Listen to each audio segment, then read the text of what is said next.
Presiden Prabowo Subianto memastikan pemerintah akan memberikan bonus besar bagi atlet Indonesia yang meraih medali emas di SEA Games 2025. Dan bahwa bonus akan dinaikkan menjadi 1 miliar rupiah bagi peraih emas di SEA Games Thailand. Это очень поступательно. В этом году мы отметили 75-летие восстановления дипломатии. ก็ต้องดูแลทุกสุขของลูกน้องคือต้องมองว่า Bikin bangga satu Indonesia. Presiden Rusia, sahabat Pak Prabowo, Vladimir Putin, buat pengakuan sangat mantap dan berkelas begini soal apresiasi besar Pak Prabowo kepada atlet SEA Games yang cetak sejarah. Siap kirimkan hadiah super spesial ini khusus kepada Indonesia. Bahkan sampai buat Medampang dan Safi Sali bilang kayak gini di hadapan publik. Wah, wah, wah, benarkah demikian?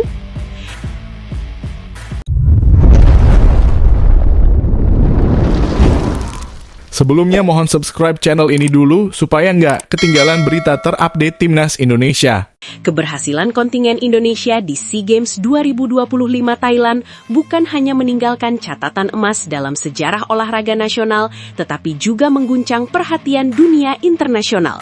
Bukan semata karena lonjakan prestasi dan perolehan medali yang luar biasa, melainkan karena langkah berani Presiden Republik Indonesia, Prabowo Subianto, yang menggelontorkan bonus super fantastis kepada para atlet merah putih. Keputusan tersebut memantik reaksi luas dari sahabat dekat Presiden Prabowo di panggung geopolitik dunia, Presiden Rusia Vladimir Putin, hingga tokoh olahraga Asia Tenggara seperti Medampang dari Thailand dan legenda sepak bola Malaysia Safi Sali, semuanya angkat bicara. Nada yang muncul pun beragam, kagum, terkejut, hingga terang-terangan mengaku iri.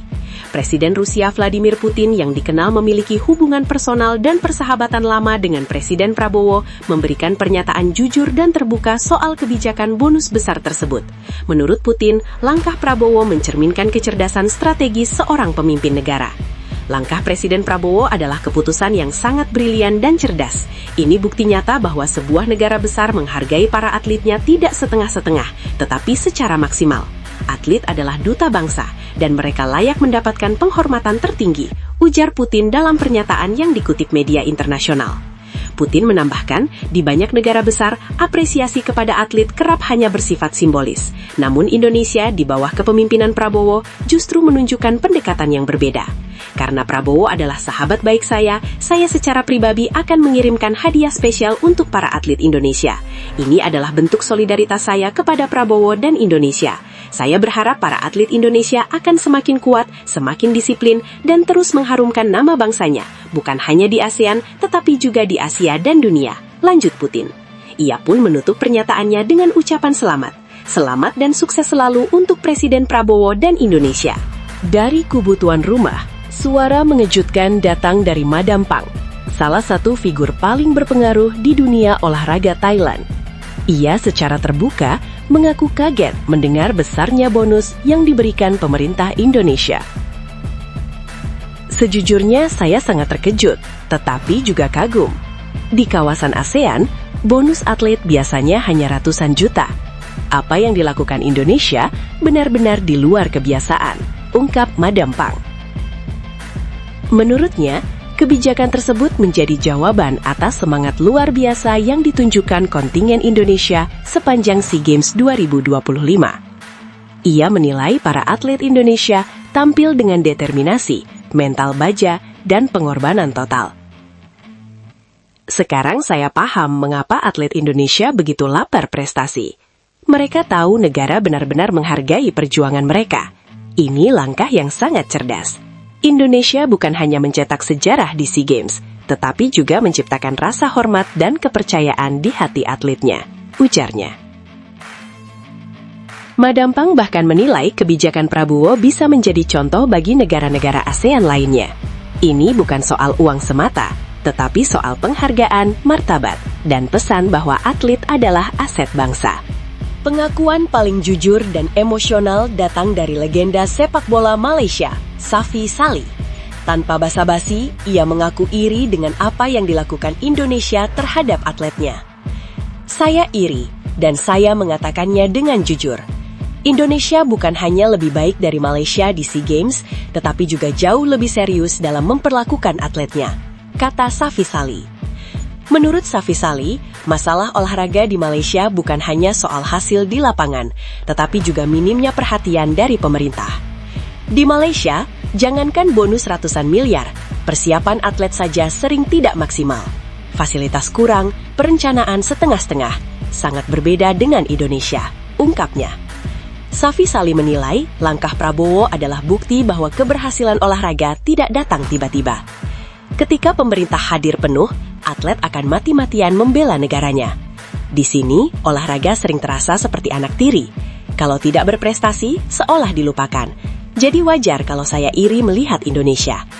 SEA Games 2025 Thailand akhirnya tidak hanya dikenang sebagai ajang kompetisi, tetapi juga titik balik paradigma olahraga di Asia Tenggara. Indonesia lewat kebijakan bonus besar Presiden Prabowo menetapkan standar baru soal bagaimana negara seharusnya memperlakukan atletnya. Langkah ini bukan sekedar memberi hadiah, melainkan membangun ekosistem prestasi, kepercayaan, dan rasa hormat. Ketika atlet merasa dihargai, mereka tidak hanya bertanding untuk medali, tetapi juga untuk harga diri bangsa. Dari Moskow hingga Bangkok, dari Kuala Lumpur hingga Jakarta, satu pesan kini menggema. Indonesia telah menunjukkan bahwa prestasi besar lahir dari keberanian negara untuk menghargai para pejuangnya. Dan SEA Games 2025 akan dikenang sebagai momen ketika Indonesia bukan hanya menang di arena, tetapi juga menang dalam cara memuliakan atletnya. Namun tunggu dulu, setelah admin telusuri secara mendalam bahwa berita di atas adalah karangan belaka dan hoax. Ini sebagai edukasi supaya penonton lebih jeli dalam memilih berita.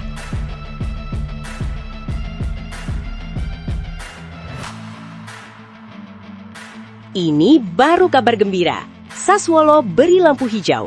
Jai Itzes siap dilepas ke AC Milan pada bursa transfer Januari 2026. Respons manajemen Sassuolo terhadap ketertarikan AC Milan pada dua pilar pertahanan mereka, Jai Itzes dan Tarik Muharemovic, terbilang cukup terbuka dan dewasa. Klub berjuluk Nero Verdi itu tak menutup mata terhadap minat tim sebesar Rossoneri, bahkan mengisyaratkan kesiapan untuk membuka pintu negosiasi jika ada proposal yang benar-benar serius pada bursa transfer Januari 2026. Isu ini mencuat seiring kebutuhan AC Milan untuk memperkuat lini belakang pada musim depan. Beberapa nama memang sudah beredar di meja perburuan Rossoneri, seperti Axel Disasi dan Niklas Sule, yang dinilai cukup realistis untuk direkrut. Namun, dua bek tersebut dianggap lebih cocok sebagai solusi jangka pendek. Untuk proyek jangka panjang, Milan justru melihat potensi besar pada dua muda Sassuolo, Jai Itzes dan Tarik Muharemovic. Ketertarikan AC Milan terhadap dua bek tersebut bukan sekedar rumor. Sassuolo mengakui sudah menerima sinyal dan permintaan awal dari beberapa pihak. Meski demikian, klub juga menyadari risiko besar jika harus kehilangan dua pemain kunci sekaligus, terutama dalam upaya mereka bertahan dan bersaing di Serie A. CEO Sassuolo Giovanni Carnevali menegaskan bahwa pihaknya bersikap realistis namun tetap berhati-hati dalam menyikapi situasi ini. Bukan hanya dia, Muharemovic, kami juga memiliki pemain lain. Kami sudah menerima permintaan, meski masih di tahap awal dan harus melihat perkembangannya, kata Carnevali, dikutip dari Sempre Milan, Rabu 24 Desember 2025. Carnevali juga secara khusus menyoroti perkembangan Tarik Muharemovic yang dinilai menunjukkan kualitas luar biasa dalam waktu relatif singkat. Muharemovic menunjukkan hal-hal luar biasa dan merupakan pemain dengan prospek yang sangat besar. Tidak perlu disembunyikan, tawaran pasti akan datang, dan itu juga bagian dari kebijakan kami, tambahnya. Lebih lanjut, Carnevali menjelaskan bahwa filosofi Sassuolo sejak awal memang berfokus pada pengembangan pemain muda. Klub ini dikenal sebagai laboratorium talenta di Italia, tempat para pemain diberi panggung untuk tumbuh sebelum melangkah ke level yang lebih tinggi. Kami selalu menjadi klub yang berusaha mengembangkan pemain muda, membuat mereka berkembang, dan memberi mereka kesempatan untuk pindah ke klub besar. Inilah yang kami kerjakan setiap hari. Bersama Muharemovic, ada beberapa pemain lain, tetapi hal ini justru membuat kami senang dan tidak khawatir, terang Carnevali. Meski terbuka melepas pemain, Sassuolo menegaskan bahwa langkah tersebut harus membawa keuntungan bagi semua pihak, baik pemain maupun klub. Jika ada peluang, saya rasa itu baik untuk semua pihak. Bagi pemain untuk bercita-cita bermain di klub besar, bukan karena Sassuolo bukan klub besar. Dan juga bagi klub kami untuk terus menjalankan nilai-nilai serta proyek yang telah ditetapkan oleh pemilik. Saat ini, Jay Itzes dan Tarik Muharemovic merupakan figur sentral di jantung pertahanan Sassuolo. Keduanya berperan besar menjaga keseimbangan tim, sehingga potensi kepergian salah satu atau bahkan keduanya akan menjadi tantangan besar bagi Nero Verdi. Namun, jika AC Milan benar-benar serius dan datang dengan proposal konkret, Sassuolo tampaknya siap duduk di meja perundingan. Kini pertanyaannya ada di tangan Rossoneri. Apakah AC Milan akan bergerak agresif demi mengamankan dua bek muda potensial ini atau sekedar menjadikannya opsi cadangan? Menurut kalian, apakah Jay Itzes dan Tarik Muharemovic sudah siap naik level ke klub sebesar AC Milan? Atau sebaiknya mereka bertahan lebih lama di Sassuolo untuk mematangkan diri? Tulis pendapat kalian di kolom komentar.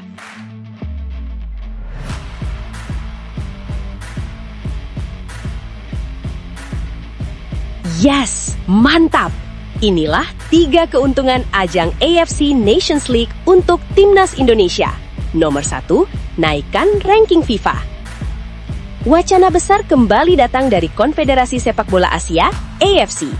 Belum lama ini, AFC secara resmi menyampaikan rencana menghadirkan AFC Nations League, sebuah turnamen baru yang konsepnya mengikuti kesuksesan UEFA Nations League di Eropa dan CONCACAF Nations League di Amerika Utara dan Karibia.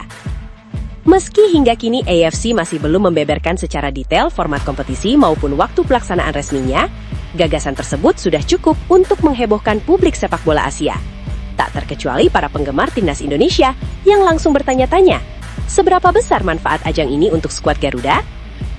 Jika berkaca pada format yang sudah lebih dulu diterapkan di Eropa, AFC Nations League berpotensi membawa sejumlah keuntungan strategis bagi Timnas Indonesia. Berikut ulasan lengkapnya. 1. Peluang besar meningkatkan ranking FIFA. Merujuk pada sistem yang digunakan UEFA, Nations League dirancang agar tim-tim nasional saling berhadapan dengan lawan yang setara secara kekuatan dan peringkat FIFA. Skema ini tentu menjadi kabar baik bagi Timnas Indonesia. Berdasarkan simulasi format yang beredar luas di media sosial dan mengacu pada ranking FIFA terbaru, skuad Garuda diprediksi akan tampil di AFC Nations League B. Artinya, Indonesia bakal menghadapi tim-tim yang berada di sekitar peringkat 100 besar dunia.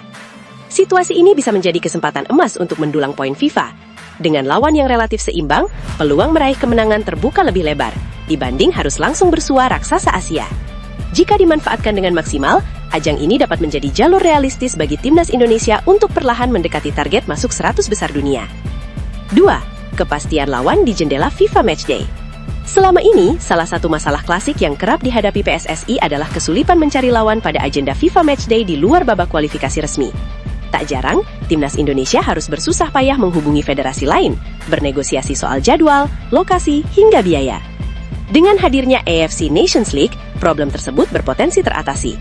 Jadwal pertandingan sudah ditentukan, lawan pun jelas, sehingga PSSI tak perlu lagi merayu negara lain untuk sekedar menggelar laga uji coba. Inilah salah satu alasan utama AFC menggagas Nations League.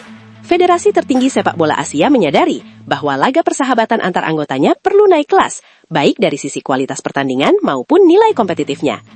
3. Dampak positif dari sisi finansial. Tak hanya soal teknis di lapangan, AFC Nations League juga menjanjikan keuntungan dari aspek finansial. Dengan format kompetisi resmi dan berjenjang, pertandingan Timnas Indonesia akan memiliki nilai jual yang lebih tinggi dibanding laga uji coba biasa. Bagi PSSI, hal ini berarti potensi peningkatan pemasukan dari matchday, hak siar televisi, hingga kerjasama komersial. Pertandingan berkualitas dengan tensi kompetitif tinggi tentu lebih menarik bagi penonton dan sponsor. Ketika nilai jual meningkat, daya tawar di hadapan sponsor pun ikut naik. Bukan tidak mungkin, semakin banyak merek besar yang antre untuk menjalin kerjasama dengan Timnas Indonesia dan PSSI. Hadirnya AFC Nations League jelas membuka lembaran baru bagi sepak bola Asia, termasuk Indonesia. Selain memberi jalur yang lebih terstruktur untuk pengembangan tim nasional, ajang ini juga bisa menjadi mesin penggerak prestasi dan pemasukan jika dikelola dengan baik. Menurut kalian, apakah AFC Nations League benar-benar bisa menjadi momentum kebangkitan Timnas Indonesia di level Asia? Atau justru akan menghadirkan tantangan baru? Sampaikan pendapat kalian di kolom komentar.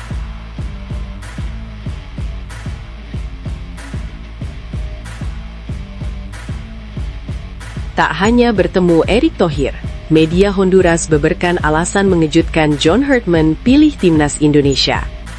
Isu kedatangan John Herdman sebagai calon pelatih baru Timnas Indonesia kian menyita perhatian publik. Rumor ini terus menguat seiring laporan media Honduras yang menyebut pelatih asal Inggris tersebut sudah melakukan pertemuan langsung dengan Ketua Umum PSSI, Erick Thohir, dan dikabarkan tertarik setelah mendapat tawaran bernilai jutaan dolar. Nama Hartman memang belakangan ini menjadi topik hangat di kalangan pencinta sepak bola nasional. Ketertarikan sang pelatih untuk menangani skuad Garuda tidak lagi sebatas spekulasi, lantaran sejumlah media internasional, khususnya dari Honduras, mulai mengungkap detail proses negosiasi yang sedang berjalan. Media Honduras, One Noticias, secara khusus mengulas latar belakang keputusan besar yang diambil Hartman, yang disebut-sebut semakin menjauh dari Federasi Sepak Bola Honduras, FFAH. Dalam laporannya, pelatih berusia 50 tahun itu dinilai telah terlalu lama menunggu kepastian dari Federasi Honduras, tanpa kejelasan arah dan komitmen. Di tengah kebuntuan komunikasi tersebut, One Noticias mengungkap bahwa John Hartman telah bertemu sebanyak 2 kali dengan Ketua Umum PSSI, Erick Thohir. 2 pertemuan ini dianggap sebagai sinyal kuat bahwa Hartman tinggal selangkah lagi resmi menjadi pelatih timnas Indonesia. Tak hanya sebatas pertemuan formal, Hartman juga disebut telah menjalin komunikasi yang intens dengan PSSI. Diskusi yang dilakukan bukan sekedar membahas kontrak jangka pendek, melainkan proyek jangka panjang pembangunan sepak bola Indonesia, sesuatu yang selama ini menjadi ciri khas pendekatan kepelatihannya. Meski demikian, One Noticias menilai ketertarikan Hartman terhadap Indonesia tidak hanya dipicu oleh faktor kedekatan dengan Erick Thohir. Ada 2 aspek krusial yang dianggap menjadi pembeda utama, yakni faktor finansial dan kepastian proyek. Pasalnya, timnas Indonesia bukan satu-satunya pihak yang mengincar jasa mantan pelatih Toronto FC tersebut. Federasi Honduras juga sempat bersikeras ingin mendatangkan Hartman. Namun dalam perkembangannya, media Honduras menggambarkan bahwa tawaran dari FFAH dinilai kalah menarik dibandingkan paket yang disodorkan PSSI. Situasi ini, menurut One Noticias, bukan semata soal nominal gaji. Hartman disebut mulai kehilangan minat kepada Honduras karena federasi setempat dinilai bergerak terlalu lamban setelah timnas mereka ditinggal pelatih Reynaldo Rueda. Alih-alih segera mengamankan pelatih kepala, Federasi Honduras justru lebih fokus mencari direktur olahraga, sehingga momentum krusial merekrut Hartman terlewatkan. Padahal publik Honduras menaruh harapan besar kepada Hartman, sosok yang memiliki rekam jejak cukup menjanjikan. Namun pada akhirnya, mereka harus menerima kenyataan pahit kehilangan pelatih yang dinilai mampu membawa perubahan signifikan. John Hartman sendiri bukan nama sembarangan. Ia dikenal sebagai pelatih yang pernah mengantarkan timnas Kanada lolos ke Piala Dunia 2022 di Qatar, sebuah pencapaian bersejarah. Selain itu, Hartman juga terkenal dengan pendekatan pembangunan tim yang terstruktur, berorientasi jangka panjang, dan fokus pada fondasi sistem. Langkah cepat yang ditunjukkan PSSI diyakini menjadi salah satu faktor kunci yang membuat Hartman semakin condong memilih Indonesia. Tawaran kontrak yang diajukan PSSI disebut berada pada level yang sulit disaingi Honduras, baik dari sisi finansial maupun kepastian proyek jangka panjang. Indonesia bergerak cepat tanpa ragu, tulis oncenoticias.hn sebagaimana dikutip bolasport.com Selasa 23 Desember 2025. 2 pertemuan dengan Presiden Federasi Indonesia sudah cukup untuk meyakinkan pelatih Britania itu lewat kontrak bernilai ribuan dolar per bulan, angka yang di Honduras terasa tak terjangkau atau setidaknya tak berani diajukan FFAH. Jelas media Honduras tersebut. One Noticias juga membeberkan bahwa ketertarikan Hartman melatih timnas Indonesia memang mencakup 2 hal utama, yakni proyek membangun tim yang ambisius dan kompensasi finansial yang sangat kompetitif. Bahkan disebutkan bahwa kedua pihak telah sepakat mengenai durasi kontrak selama 4 tahun, terhitung dari 2026 hingga 2030. Media Honduras itu menyebut Hartman pada dasarnya telah merampungkan kesepakatan untuk menukangi timnas Indonesia. Di sisi lain, Honduras harus kembali menelan kekecewaan karena gagal mengamankan jasa pelatih berkualitas. One Noticias menutup laporannya dengan menyebut bahwa Hartman akan mencoba mencari keajaiban baru bersama timnas Indonesia di kawasan Asia Tenggara, sebuah misi yang dinilai realistis, mengingat pengalaman dan rekam jejak sang pelatih di level internasional. John Hartman, sosok yang merevolusi sepak bola Kanada, kini akan mencari keajaiban bersama timnas Indonesia, tulis Once. Kini, tinggal menunggu waktu hingga semua rumor ini menjadi kenyataan. Menurut kalian, apakah John Hartman adalah sosok yang tepat untuk membawa timnas Indonesia naik level di Asia dan dunia? Tulis pendapat kalian di kolom komentar.